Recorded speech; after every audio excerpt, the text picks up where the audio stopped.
Your weather guy here, back with an important tropical update. We have some significant developments to talk about with our tropical wave of interest, as well as a early season cool air outbreak that I know everyone's excited about. First, please hit that subscribe button, help this channel to grow. We'd greatly appreciate it. So let's get right into it. So we have three areas of potential development. One in the Central Caribbean, that's the one we're going to focus on. Two out further into the Atlantic, which pose no threat to the United States, so I'm not really going to talk about them too much. So let's zoom in on our one in the Caribbean. So you can see it's just past 70 west, and it still hasn't developed. It's not a tropical depression or anything at this point, but it's still there. It's a tropical wave from last week has survived to this point, and if it can survive the next couple of days, it's going to be entering into an atmosphere that's more conducive for tropical development. Let's pop over to the satellite, see what's going on with our tropical wave. And you can see it's really just a disorganized area of showers and storms, not much different than the way it looked last week when we first talked about this tropical wave, where it was way out in the middle Atlantic Ocean, east of the Lesser Antilles. At that point, there was a couple scenarios we talked about. One, it was going to stay north of Hispaniola and Cuba and potentially threaten the East Coast. And then the other was it was going to stay south. And that's what it's done. It stayed south, so the East Coast, you're out of the woods with this one. However, don't let your guard down. It's still peak of hurricane season, and there could definitely be some threats down the road for the East Coast. But as far as this threat goes, East Coast, don't worry about it.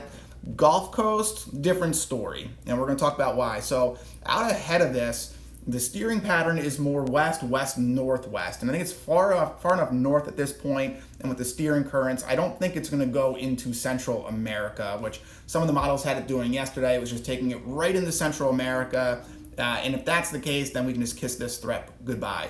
At this point, it looks like it's going to stay far enough north where it can go more towards northern Belize and maybe the Yucatan. If that's the case, it can get out into the open waters of the Gulf of Mexico. And that's what we don't want, because from there, trouble can certainly happen. Let's pop over actually to the European ensembles. We're going to talk about that. So this is the European ensembles. Let's go ahead and put this at Friday. So you can see all the members now have a tropical wave, just about all of them, north of Central America, headed towards Belize and the Yucatan. And what happens from there, that is going to be really the story. If they get out into the open water, if this tropical wave can survive that long, and the European ensembles are suggesting that. Look at all those models that bring this, so all these red numbers right here, that's low pressure, right? That's our tropical wave getting out into the Gulf of Mexico. And then from there, the models are not suggesting that this thing's going to be in any type of hurry to maybe go into Mexico or you go out into the Pacific. They really have them hanging out into the Gulf of Mexico, and there's plenty of warm sea surface temperatures. So if that's the case, then this thing is likely to develop, and where it goes from there is, really anyone's guess at this point, but a lot of the models you can see here, look at all these members developing this and then bringing it north into the northern Gulf Coast. And there's some really strong members in there as well. So again, if this thing survives, gets out into the southwestern Gulf of Mexico, some of the models are indicating this is going to be pulled northward. So if you're really anywhere along the Gulf Coast, but specifically the northwestern, the central Gulf Coast, you need to be paying attention to this, because this threat is not over by a long shot. So we're going to look at, this is the European AI, artificial intelligence here. And this is showing one potential scenario, and it's been pretty consistent too. So we're going to put this to Friday. See a tropical wave moving across the Yucatan, and there it is getting out into the southwestern Gulf of Mexico. Not in any hurry like we talked about, just kind of sits there, eventually starts to develop, and then gets pulled northward into the New Orleans area, which would be a terrible situation. Now, this is not alone. The GFS has shown this in recent runs. Obviously, the European ensembles, many members are showing this possible scenario. The European AI has been pretty consistent with this over the last few runs. So we're going to continue to monitor this. We do have time on our side because this thing is not in any hurry. looks like it's going to, if it does get out into the Gulf of Mexico, it's going to sit there for a little bit, develop, and then get pulled northward if that is the case. So we do have plenty of time, but we're going to continue to put out updates as they come available. So hopefully over the next few days, we'll start to get some conversions with the models, get a better idea. But at this point, it's, don't run out to the grocery store, but stay tuned to this. Have a plan in place if you're along the Gulf Coast, and then just know that there could be a threat in, the next, really 7 to 10 days, probably, maybe 10 to 14 days, we'll call it at this point. But let's pop over and see what's going on in the mainland. So we have obviously some tropical activity to watch, but outside of that, it's pretty quiet. And we've had that disturbance in the northwestern Gulf of Mexico, which hasn't developed into any type of tropical system or any organized tropical system, but it has been causing a lot of rainfall along the Texas coast. And that's going to continue to be the case, as we see along the northern Gulf Coast. Plenty of moisture, so there's going to be some localized heavy downpours along the Gulf Coast. And then we are watching a strong cold front, as you can see here, dropping down into the upper Midwest and in the Great Lakes. It's a very vigorous upper level low, and it's going to drop an associated cold front down in the United States. And behind that, there's going to be a pretty cool shot. So we already have some below normal temperatures across much of the country.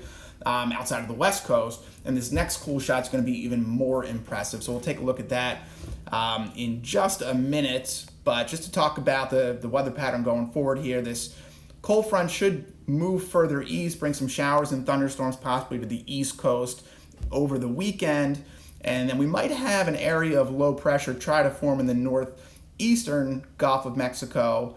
Maybe over the Florida Panhandle, slide eastward or east-northeastward. So as we go into the weekend, we might see some potential unsettled weather in the so-called northern Florida, Georgia coast, South Carolina coast, maybe up to the North Carolina coast.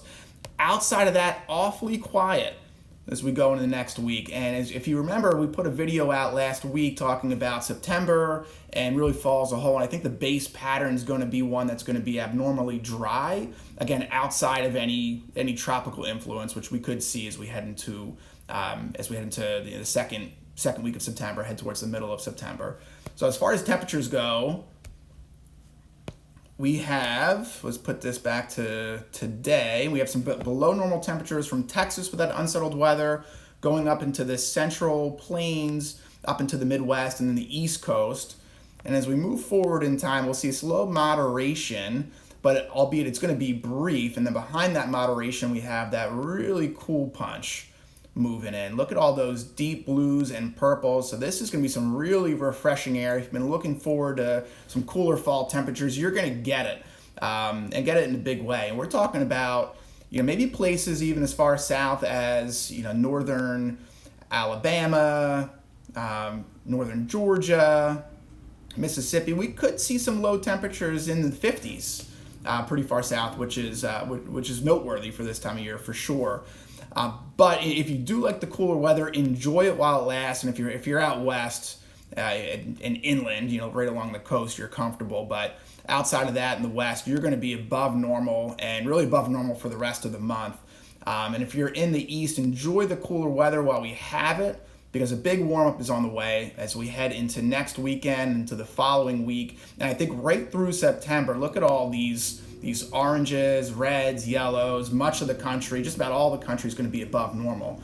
And if we go forward, we'll pull up the extended GFS ensembles. We'll pick up where we left off there, and we just see the entire country is just baking in above normal temperatures here.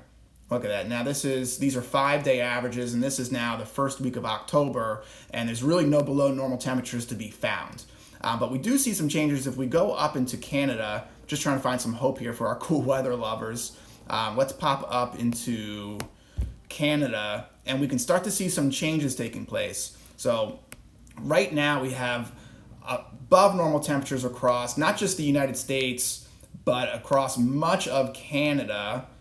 But as we head into late September and early October, we start to see some changes. And maybe this is an indication of our La Nina starting to take hold.